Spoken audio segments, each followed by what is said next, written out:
পুঁইশাকের কথা শুনলে আমরা অনেকেই নাক কুচকাই, আবার অনেকেরই ভীষণ প্রিয়। আজকে আমরা এমন একটি পুঁইশাকের রেসিপি আপনাদের সঙ্গে শেয়ার করব, যেটা খেলে আপনারা বারবার পুঁইশাক খেতে চাইবেন এবং যারা খেতে পছন্দ করে না তারাও খেতে চাইবেন। সম্পূর্ণ ঘরোয়া মশলা দিয়ে আজকে রেসিপি করে দেখাবো। আসসালামু আলাইকুম, সবাই স্বাগত ইঞ্জু কিচেনে। আজকে আমাদের রেসিপি পুঁইশাক। প্রথমে আমি এখানে বাজার থেকে টাটকা একটা পুঁইশাক কিনে নিয়ে এসেছি, দেখতেই পাচ্ছেন কতটা টাটকা। এরকম আপনাদের কচি পুঁইশাক লাগবে। আর এর সঙ্গে আমরা নিয়ে নেব একটা মিষ্টি কুমড়ো। এই যে মিষ্টি কুমড়োটা নিয়ে এসেছি। এবার পুঁইশাক এবং মিষ্টি কুমড়োগুলো আমি কেটে নিয়েছি। পুঁইশাকের দেখুন ডাঁটাগুলো আমি আলাদা করে কেটে নিয়েছি, ঠিক এইভাবে দেখতে পাচ্ছেন। এর সঙ্গে মিষ্টি কুমড়োটা কেটেছি, আর তার সঙ্গে নিয়েছি দুটো আলু, এভাবে ঠুমো ঠুমো করে কেটে নিয়েছি। আর পুঁইশাকের পাতাটা আমি আলাদা করে রেখে দিয়েছি। প্রথমে আমি একটা কড়া বসিয়ে দিয়েছি গ্যাসে। এবার কড়াতে দিয়ে দিব সাদা তেল, আপনারা চাইলে সরিষার তেলও দিতে পারেন। সেখানে দিয়ে দিব দুটো তেজপাতা ভেঙে, আর দিয়ে দেবো শুকনো লঙ্কা, আর দিয়ে দিচ্ছি 5 ফোড়ন, আর উপর থেকে হালকা পরিমাণ দিয়ে দিচ্ছি জিরে। একটু হালকা করে নাড়িয়ে সেগুলো ভেজে নিয়ে নেব। চিকন ভেজে নিয়েছি। এবার আদা রসুনের পেস্ট দিয়ে দেবো। তার আগে একটু হলুদ গুঁড়ো দিলাম, যাতে রসুনটা তেলের মধ্যে দিলে না ছিটকায়। একটু হালকা করে ভেজে নিয়ে নিচ্ছি, খুব বেশি ভাজতে লাগবে না।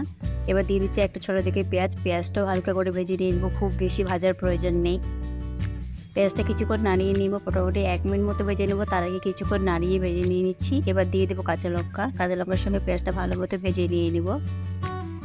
পেঁয়াজ ভালো মতো ভাজে নেওয়া হয়ে গেছে। এবার দিয়ে দিচ্ছি আলুগুলো এবং মিষ্টি কুমড়ো। এই রান্নার প্রসেসে আমি ঠিক কীভাবে দিচ্ছি আপনারা অবশ্যই লক্ষ্য রাখবেন।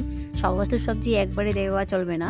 প্রথমে আমি এখানে মিষ্টি কুমড়ো আলুগুলো দিয়ে দিচ্ছি, দিয়ে 1 মিনিট মতো ভেজে নিয়ে নেব। যেহেতু এইগুলো সেদ্ধ হতে একটু সময় লাগে, তাই মিষ্টি কুমড়ো এবং আলুটা আগে দিয়ে দিচ্ছি। যদি মিষ্টি কুমড়োটা আপনাদের খুব মিষ্টি থাকে তাহলে চিনি দেওয়ার প্রয়োজন নেই। আমারটা খুব একটা মিষ্টি ছিল না, তাই একটু চিনি দিয়ে দিলাম। চিনিটা দিয়ে ভালো মতো মিশিয়ে 1 মিনিট মতো ভেজে নিয়ে নিয়েছি। এবার দিয়ে দিব পুঁইশাকের ডাঁটাগুলো।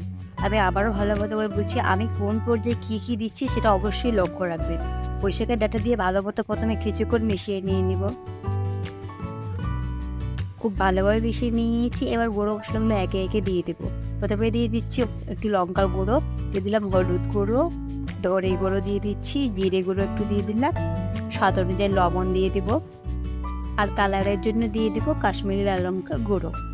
দিয়ে ভালো মতো মশলার সঙ্গে মিশিয়ে নিয়ে নেবো সমস্ত কিছু। খুব ভালোভাবে মিশিয়ে নিয়ে নিচ্ছি